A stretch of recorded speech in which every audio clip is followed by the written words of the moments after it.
niyo ba, Kiddix, marami nagtatanong sa akin kung bakit mas pinili ko daw mag-alaga ng mga bata kaysa sa magbuhay dalaga. Unang-una, sobrang pure siguro ng puso ko at mahal na mahal ko yung kapatid ko at saka yung pamangkin ko. Si Brand, inalagaan ko na ngayon for 15 years and counting. Tapos, simula baby siya, isa na ako sa tumayong mama niya. Kasama ko sila mama, sila Ate Oriet. Tapos, nung 6 years old na lumipat siya sa amin, talaga ako na yung isa sa tumayo na nanay niya. You know, paano? Talagang hatid sundo ko siya sa school. Ako nagluluto ng mga baon niya sa school. Tapos, ako yung lagi niyang kasama sa mga school activities. Kapag na-hospital si Brand, or may mga problem, ako rin yung nag-a-advise sa kanya. Ako yung naging best friend niyang tita. Iba yung bonding nila ni Ate Oriet saka ni Mama, yung wowa niya. Iba rin yung bonding namin na magtita. I mean, hanggang ngayon, ayan, ang bonding namin ngayon, anime na. Dati si Bran mahilig sa Thomas and Friends, ngayon anime na yung bonding namin. And then si Gilbert naman, yung kapatid kong isa sa tatay, inampun na din namin, magwa 1 year na siya next year.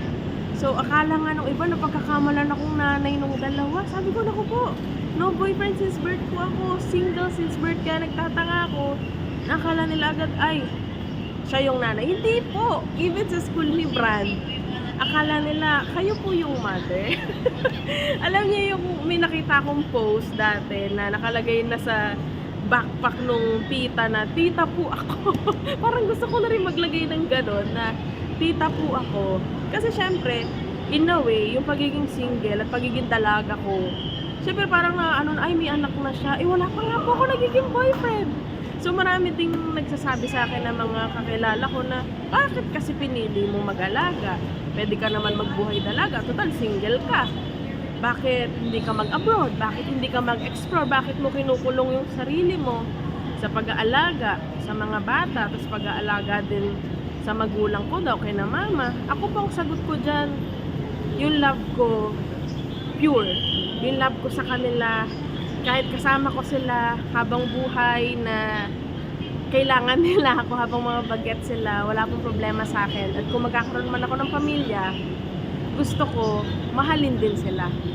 Yung kapatid ko, yung mama ko, yung papa ko, yung pamangkin ko, yung buong family ko, gusto ko mamahalin ng kung sino man yung tao na magmamahal sa akin. Gusto ko yung magmamahal sa akin forever. Hindi naman siguro masamang mangarap kasi naging pure din yung intentions ko. Sa lahat ng mga minamahal ko, sa lahat ng mga dumadaan sa akin, mga kaibigan, kapamilya ko. Ibig nyo mang kaaway, yung mga nangaaway sa akin, I love you all, love your enemy. Sabi nga, at masarap kasi sa feeling yung wala kang sama ng loob, na ginagawa mo lahat for the glory of God. Yun lang dapat lagi nyo tatandaan.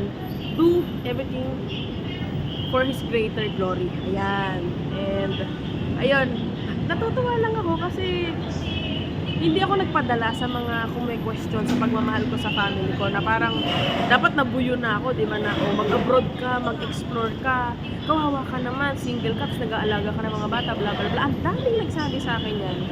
Pero hindi ko siya nilagay dito. Yung puso ko talaga, I'm so proud of you, heart. You're very good. And, ayun lang. Just sharing. Thank you for loving my 3-minute video and mga kwentuhan natin. Tandaan, dapat happy lang. I'll see you guys later!